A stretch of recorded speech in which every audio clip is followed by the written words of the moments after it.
В историческом парке «Россия. Моя история» установили памятный СРГ. Событие приурочено к празднованию Дня государственности Республики Саха-Якутия. В церемонии принял участие министр культуры и духовного развития Якутии Юрий Куприянов. Но это мы сегодня участники большого исторического события. Мне вдвойне, наверное, всем вдвойне отрадно, что это происходит 27 сентября, именно в день, который является в нашей республике Днем государственности республики.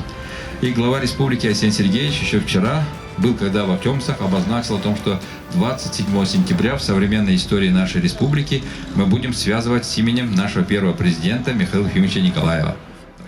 Пусть сегодняшнее СРГ тоже войдет в историю нашей республики, пусть оно будет добрым. Канавязь это на самом деле делается, мы ждем гостей.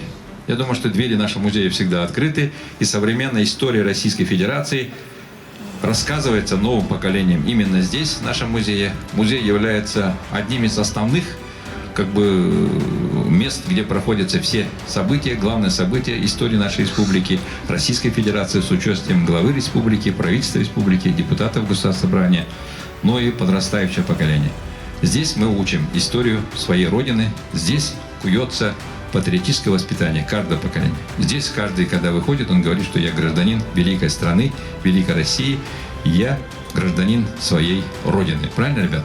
Да. Поэтому пусть Сергей это тоже будет нашим приветственным знаком гостеприимства, открытости, любви к своей Родине, своей республике и своей стране. СРГ выполнил известный мастер, меценат Александр Павлов, который собственноручно устанавливает священные канавязи народа Саха в разных точках планеты и страны. Традиционный обряд Алгыс по всем канонам провела доктор филологических наук и фольклорист Людмила Ефимова.